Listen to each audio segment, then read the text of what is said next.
Recyclico, making lithium-ion last forever. Recyclico's patented recycling process achieves up to 100% recovery of battery metals from lithium-ion batteries for electric vehicles, including cobalt, lithium, nickel, manganese, and aluminum. Recyclico Battery Materials Incorporated trades on the TSX Venture AMY, on the OTCQB AMYZF, and Frankfurt ID4.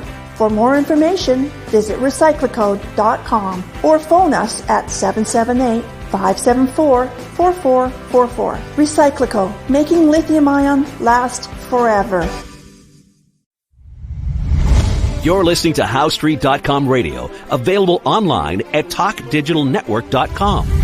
Welcome to HowStreet.com radio, the online source for market opinions. Here is Jim Goddard. My guest is Josef Schachter, founder of the Schachter Energy Report online at SchachterEnergyReport.ca. He's speaking to us from Calgary. Welcome back to the show, Josef. My pleasure, Jim. Good to be with you again.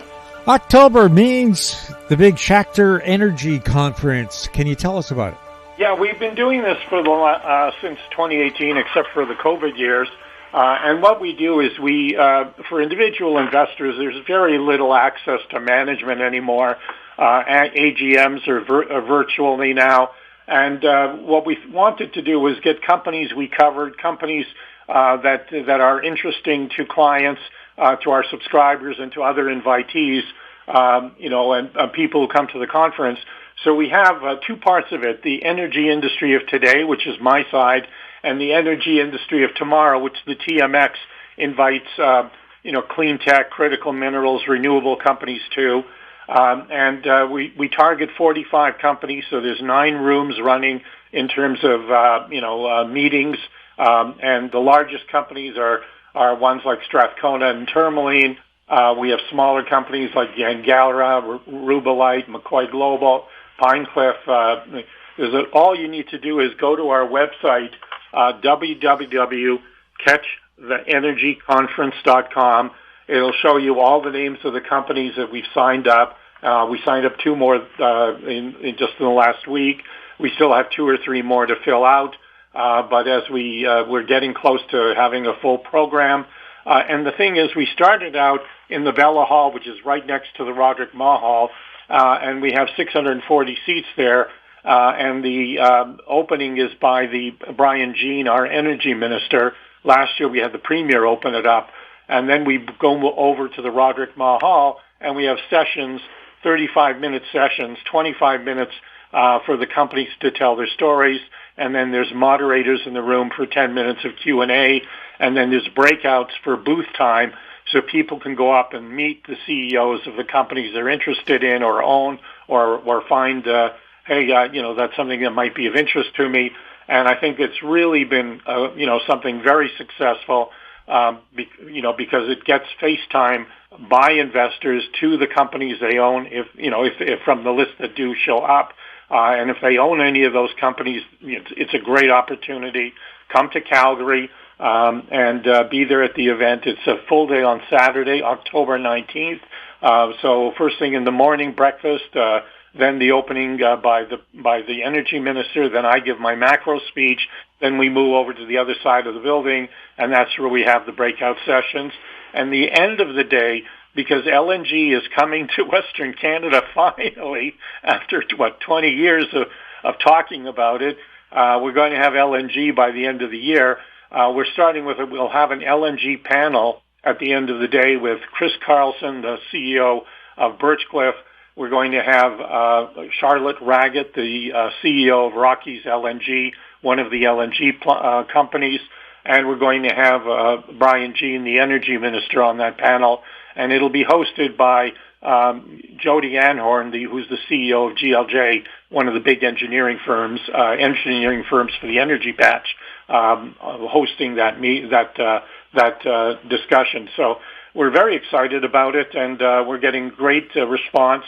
Anybody who becomes a subscriber gets 2 complimentary tickets. So for that, you go to www.SchachterEnergyReport.ca, and you can sign up and become a subscriber and get 2 complimentary tickets. And then the other choice is you can buy tickets on the website just for the event. And so those people can just go to, as I mentioned earlier, www.catchtheenergyconference.com. So it's very exciting, and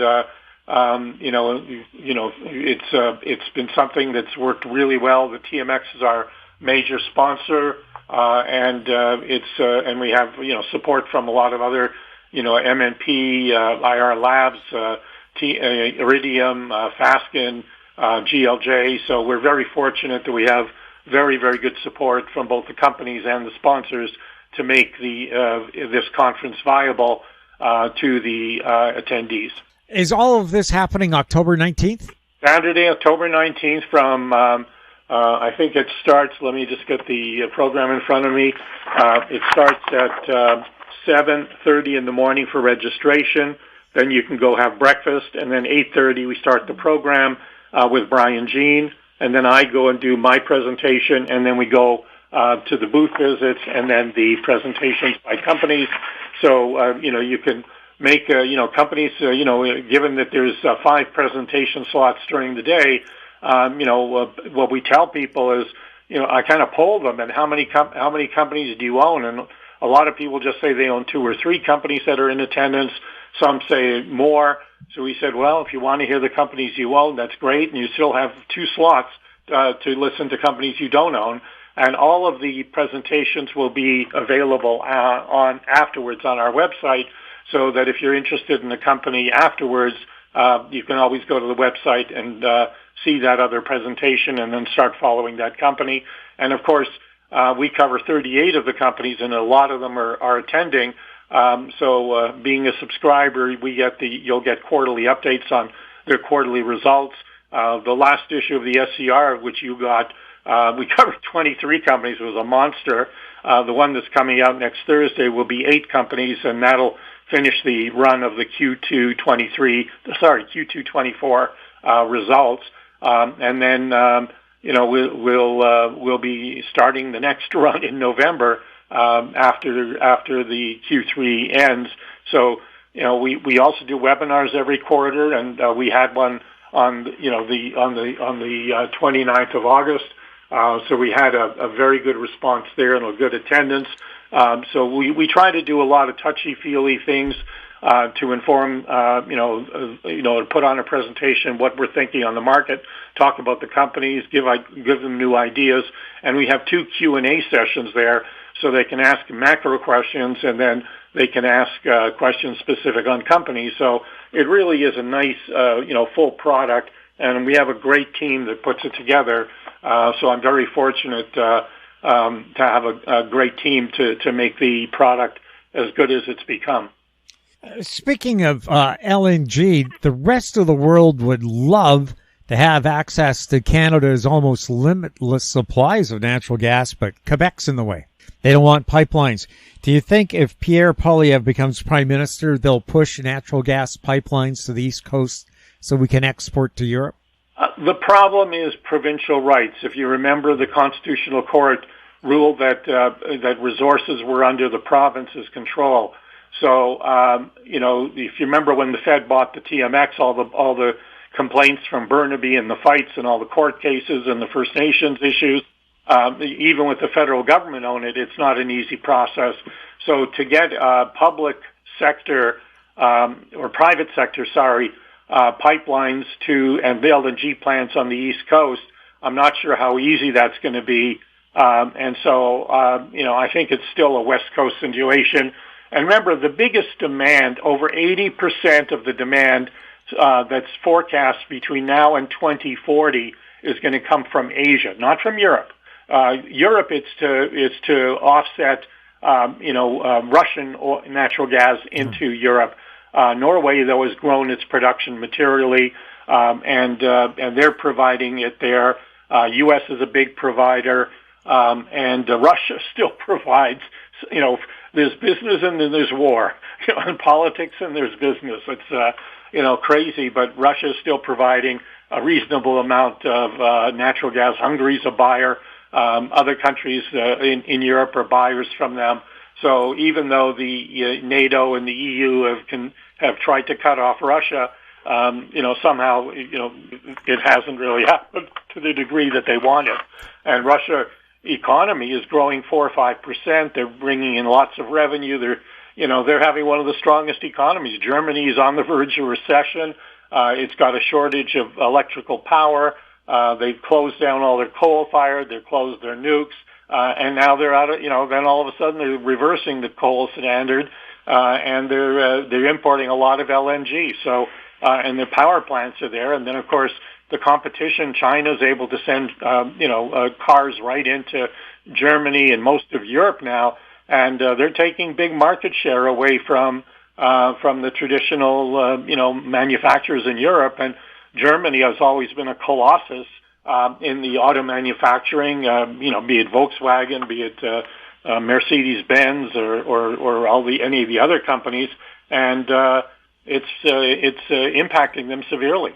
When it comes to crude, what's the story there right now? OPEC now changing their goals and so on. Is that going to have a major impact on prices? Well, there's, with the price of crude breaking 70, WTI, 69.20, I think is where we're at right now. They're worried that we're in the shoulder season, and that's what I was arguing when we were talking before, and in my Eye on Energy, which is our free weekly piece that people can go to our website and find and subscribe to, and that's a complimentary piece, and that's our macro review of the industry. Anything company specific is in the paid product, but the shoulder season. For example, let's say for the whole year we're going to have 102 million barrels a day of consumption globally. In the winter, you're going to have that around 104. But during the summer, you might have it around 103, 104. But during the shoulder season of September, October into November, or May, June, April, May, June, you're going to have lower numbers like 98. So we're into the shoulder season here, which means there's going to be too much oil around. And that's why, the war premium was helping, and we got up to, $88 in mid-April when there was concern about Iran getting involved. And then we had a decline to 72, then a rally to 84, and now we're 69. I think we're going down to the 66 to 69 level, so we're very close to my target, and that will be one of my triggers for a buy recommendation. The others are, the stock prices and where they are on the TSX Energy Index. And, we had a big down day again yesterday, one down today, so it's getting close. And then the one that I use a lot, and you and I have talked about it before, is the S&P Energy Bullish Percentage Index, and it's coming down, and hopefully we'll be giving a buy signal soon. So if we can get one or two of these signals kicking in, we will be recommending additional names and adding them to the recommended buy list. My guess is the next week or two, it could be 5, 6, or 7 new names, and then we'll reiterate others that are tremendous bargains. The key thing is the word now is bargains. The area that's really cheap are the E&P sector and the service sector, the pipelines and the infrastructure stocks, because of the yields and interest rates going down. Those stocks are trading at near my targets, so there's no bargains there. But there are some bargains in the royalty side, a lot of bargains in the service sector, and tremendous bargains both in the oil and natural gas and the E&P side, both domestic and international. We have quite a few of them on the buy list right now, and we're going to be adding more during the next few weeks. We'll have more with Josef Schachter right after this. Don't miss out. Stay informed. Receive the HowStreet.com weekly recap with thought-provoking podcasts, radio, and articles delivered to your inbox. Sign up for the HowStreet.com weekly recap on our homepage at HowStreet.com. Welcome back. We're speaking with Josef Schachter. Josef, how healthy is the Alberta oil patch? Well, the natural gas side is hurting. So if you're a dry gas company, you're not really making any money. In fact, if you haven't hedged, you're probably losing money. But the liquids portion is carrying the day. So if you have 30 to 40% liquids, condensate or oil in the Montney window or whatever, that's giving you 70, 80% of your revenues. So even though natural gas is not doing well unless you have really good hedges, you're going to survive. And keep the debt under control, pay some dividends if you want to have your NCIBs, normal course issuer bids, to buy back stock. And my view is that once we get into the end of the year and the first LNG tankers are being full, and more importantly, starting in October, November, we're going to see the pipeline coastal gas being full, bringing natural gas, which historically was going east and south. It'll be going west, which will move 2.1 BCF a day. That's staying in Western Canada. It'll move that into the west, and that will alleviate the problem of low prices here.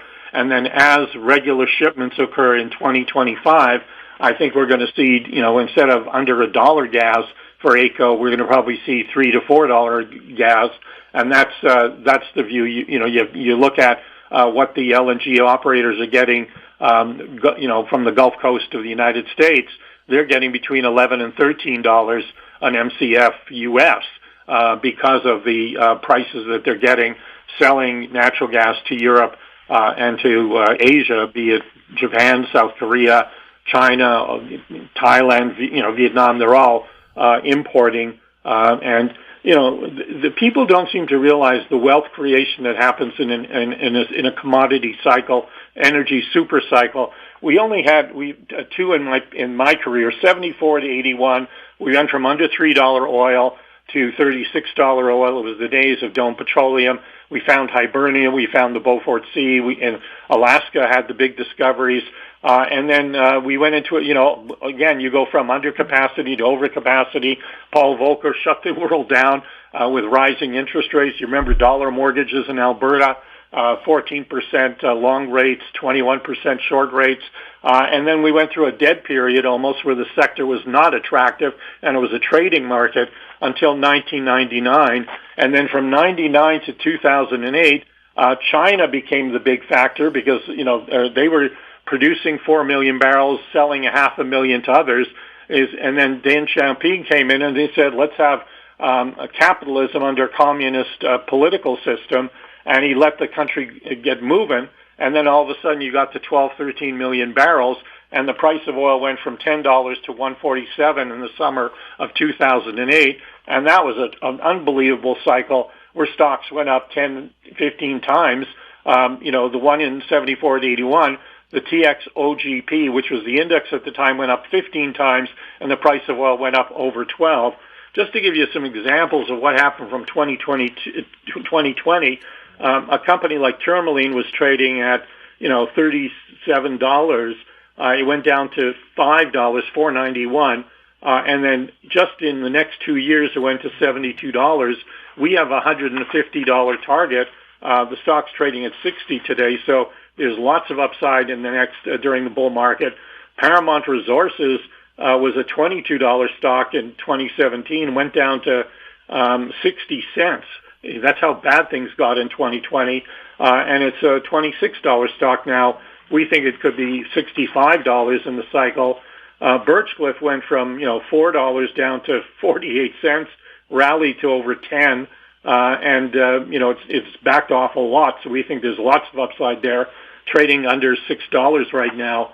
And then Crew, which was a name that we talked about a lot on the show with you, was down to 14 cents, and it's now $7, and it's going under $7, and it's going to be merged, taken over by Tourmaline.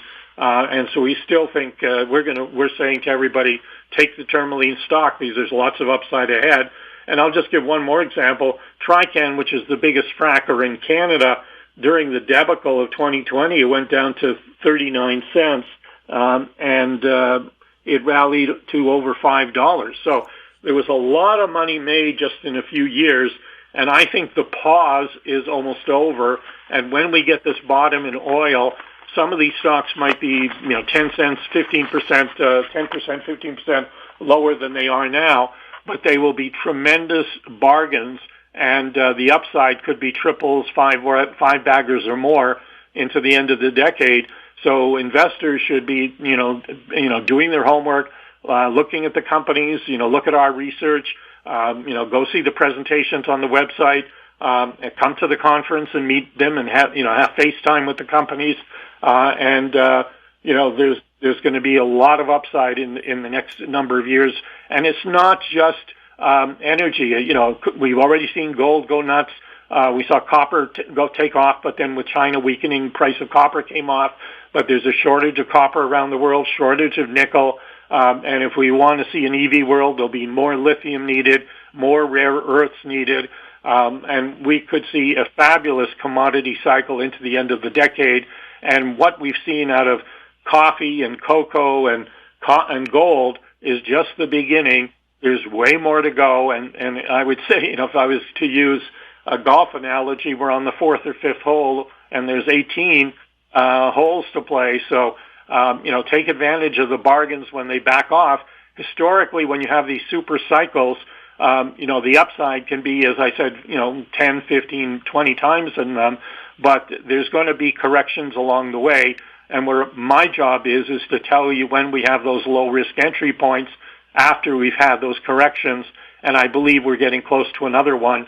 And that's really the big thing for us, and why we're getting emphatic that people should be doing their homework and getting access to research like ours or others, and have FaceTime with managements, which is the advantage of our conference. Yeah, and just to give a picture of the impact of LNG on your economy, right now a one-off price, typical cargo of 70,000 tons of LNG now costs between $205 to $281 million US dollars. Just 5 years ago, it was $10 million. Yeah, it's just the one ship, $281 million. Yeah, so cargo. The owners of the cargo are pretty happy, and of course the buyers are wanting these these monster ships to bring that in so that they can put it into their storage and be ready for when winter is there. And really the key thing is during the spring and summer is when they load up and build up storage for the next winter. We're building inventory right now. As you look at the weekly EIA data, U.S. storage is building on a weekly basis. But once we get to November 1st, after that, you start seeing the draws. And you can have draws on a weekly basis when it's very cold of 250 to 300 BCF a week. So even if you get to, 2.8, 2.9 TCF, at the end of the storage season, that can come down very, very quickly in a cold winter. We haven't had one for a while, but Mother Nature turns around and, if we could see that. And if we do, then, we're going to see some pretty substantially higher prices for natural gas that ship via LNG to countries that are in need of creating electricity for heat and to heating homes, and for people who have gas burners for cooking their food. Josef, before we go, just remind people again, how can they attend your energy conference on October 19th? Super. Yeah, it's www and one word, catchtheenergyconference.com. And you can just go to the website. It'll show you how to get tickets. It's also, if you buy a subscription, you'll get 2 complimentary tickets, and that's where you go to www.Schachter, SCHACHTER, energyreport.ca. And so there's the 2 different ways for you to get tickets. And in the one case, you get the research as well. And hopefully you'll able to take advantage of that, come to the conference. As I mentioned, we have big companies like, Tourmaline and Strathcona, which are, biggies.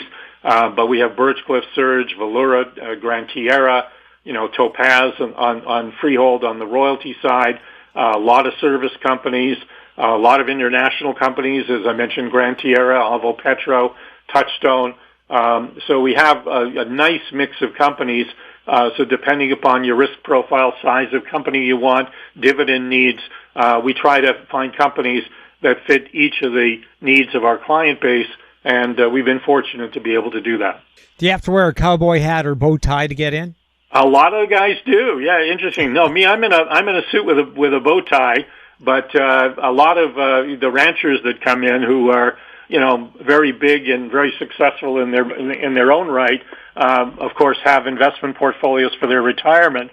They come in with the cowboy hats and blue jeans and cowboy boots, and bring their big trucks, and we bring a rural audience as well as an urban audience. Our draw, we have people coming in from Vancouver, from Toronto, from Montreal. A big draw, of course, from the Calgary, Red Deer South area, and then we have some institutions that even come in from Europe. We've heard one from Geneva, one from London's coming in. So it's even though the conference is focused for individual investors, the word has gotten out that we have such a great lineup of companies, and there really is no other format to get access to this many companies. In the old days, you used to have the CAP conference in Calgary or CPAC. None of them do that anymore. So this really is a one-off, and it's a great event. It seems to every year get better and better because the word of mouth gets out how good it is, and we provide food all day. So people have breakfast, hot breakfast when they come in, lunch, snacks in the afternoon. There might even be some wine for the LNG portion of the event, just to sit back and have a glass of wine, listen to these smart people. So it's a great event, and we're very pleased that we do it. And hopefully you even can come in. It might be something that you might find a lot of fun. Well, I was going to say, I grew up in Alberta. Calgary's my hometown. I've never gone to an event there where food wasn't a big part of it. No, don't pay for it. That's just what you do. Yeah. Anybody. Yeah, well, Stampede, you go to Stampede breakfast, Stampede parties. Calgary's a good party town. It's the best in Canada. Well, we'll look forward to seeing you and any of the people listening to us today. Calgary invented the Grey Cup party. Hey, bring those horses. Through the hotel lobby. Joseph, thank you. At the Royal York in Toronto one year. 1948. Yeah. Neither one of us was there, by the way. No. But we heard about it. I Joseph? wasn't even a gleam in my dad's eye then. Yeah. Joseph, thank you so much for chatting with us. My pleasure, Jim. As always. My guest has been Josef Schachter, founder of the Schachter Energy Report online at schachterenergyreport.ca. He was speaking to us from Calgary. If you have any questions for Joseph or for any of our guests, you can send them to info@housestreet.com, our YouTube channel, Talk Digital Network. Find us on X at House Street. We're also on Facebook. I'm Jim Goddard. Thank you for listening.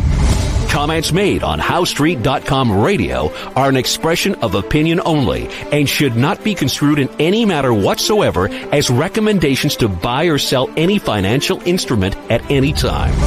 Available online at TalkDigitalNetwork.com. HowStreet.com radio is a production of House Street Media Incorporated.